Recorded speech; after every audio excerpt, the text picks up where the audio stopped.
అయ్యుండాలా, లేదా ఈ రాష్ట్రాన్ని రాష్ట్ర ప్రజలకి సిరి సంపదలను ఇచ్చేటువంటి ఒక పంటలాగా, ఒక చేనులాగా, ఒక ధాన్యాగారంగా, ఒక ఖజానాగా మారాలా అనేది, అంటే ఏదైతే బాగుంటుంది అనేది ఇవాళ రాష్ట్ర ప్రజలందరూ కూడా ఆలోచించే పరిస్థితి వచ్చింది. సంతోషం, మీరే ఈ జగన్మోహన్ రెడ్డి గారి యొక్క ప్రతిపాదనని అద్భుతంగా తీసుకెళ్లారు ప్రజల్లోకి. మీరు హేళనతో, మీరు జగన్మోహన్ రెడ్డి గారిని కించపరుస్తూనో చేసినటువంటి గొప్ప కార్యక్రమం. తెలుగుదేశం పార్టీ అంటే ఎన్టీ రామారావు గారిని కుప్పకూల్చిన తర్వాత మళ్ళీ ఏమన్నా అంటే వాళ్ళు కుప్పకూల్చి ఆ రోజు చేసినటువంటి తప్పుడు పని ఎలా చేయగడుక్కున్నట్టు నాకు అనిపిస్తుంది. ఏంటంటే ఈ మావిగన్ అనే ప్రతిపాదనని ప్రజల్లోకి పెద్దగా తీసుకెళ్ళి ఆ పాపాన్ని కడుక్కునే ప్రయత్నం చేసినట్టు అనిపించింది.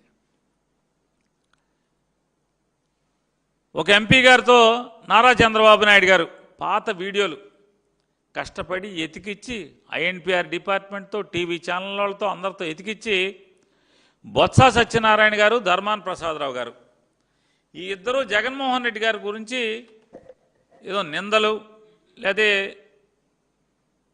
వారు కాంగ్రెస్ పార్టీలో ఉన్నారు, వీరు కాంగ్రెస్ పార్టీకి వ్యతిరేకంగా జగన్మోహన్ రెడ్డి గారు వైఎస్ఆర్ కాంగ్రెస్ పార్టీ ఏర్పాటు చేసుకున్నారు.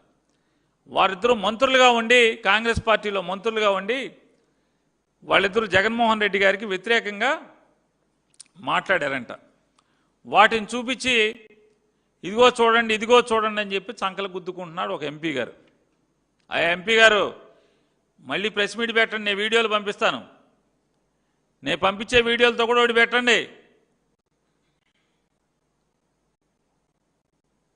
బూతు బంట్రోతులాగా చంద్రబాబు నాయుడు గారు ఏది రాసిస్తే, ఏది చూపిస్తే అది చూపించినంత మాత్రాన ప్రజలు అమాయకులు కాదు, ప్రజల విచక్షణ లేని వాళ్ళు కాదు చంద్రబాబు నాయుడు గారు. సాక్షాత్తు మీకు పిల్లనిచ్చినటువంటి మీ మామ నారా చంద్రబాబు నాయుడు గారు కాళ్ళు కడిగి నెత్తి మీద చల్లుకున్నటువంటి మీ మామ ఎన్టీ రామారావు గారు ఎన్ని తిట్టాడు రామారావు గారు మిమ్మల్ని.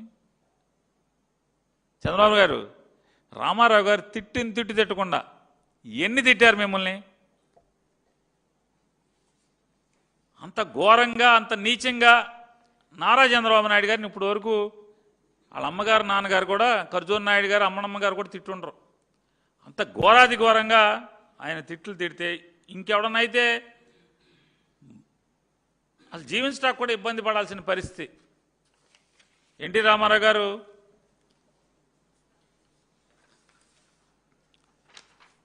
గొడ్డు కన్నా హీనం, గాడ్సే కన్నా ఘోరం. గొడ్డు కన్నా హీనం, గాడ్సే కన్నా ఘోరం.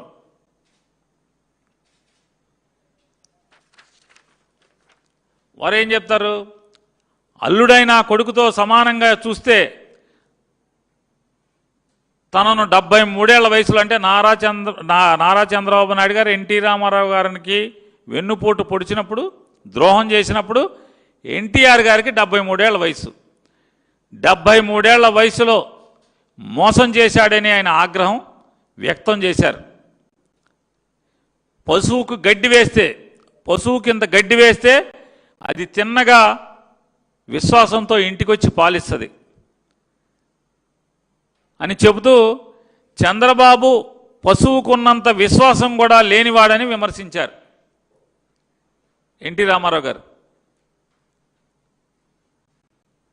అప్పలనాయుడు గారు కలిసెట్టి ఆయన, అప్పలనాయుడైనా ఆయన ఎంపీ గారు నిన్న బొమ్మల గమ్మల వీడియోలు, సినిమాలు చూపించాడు.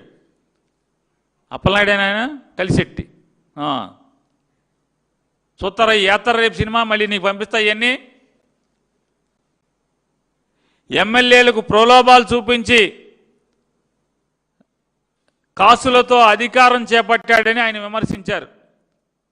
రామారావు గారి దగ్గర ఉన్నటువంటి 224 మంది ఎమ్మెల్యేలని, మెజారిటీ ఎమ్మెల్యేలని కాసులతో కొనుక్కున్నాడు, పదవులు ఎరేసాడని చెప్పి రామారావు గారు తిట్టకుండా తిట్టాడు.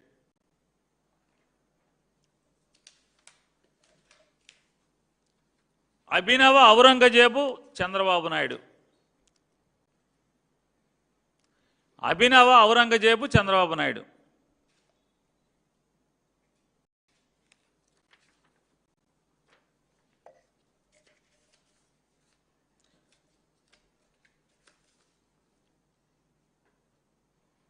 నా మీద పోటీ చేస్తానని ప్రగల్భాలు పలికి నా మహాప్రపంచంలో కొట్టుకుపోయిన చిన్న మిడత చంద్రబాబు నాయుడు. ఆయన ఇందులో స్టేట్మెంట్ ఆయన ఇచ్చింది. నా మీద పోటీ చేస్తానని ప్రగల్భాలు పలికి అంటే నారా చంద్రబాబు నాయుడు గారు కాంగ్రెస్ పార్టీ ఎమ్మెల్యేగా ఉండి ఎన్టీ రామారావు గారి మీద పోటీ చేసి ఓడిస్తానని చెప్పని ప్రగల్భాలు పలికి ఎన్టీ రామారావు గారి యొక్క మహాప్రపంచంలో కొట్టుకుపోయిన చిన్న మిడత చంద్రబాబు నాయుడు అని చెప్పి రామారావు గారు చెప్పారు. అందరూ వద్దన్న పశ్చాత్తాపంతో కాళ్లపై పడ్డారు.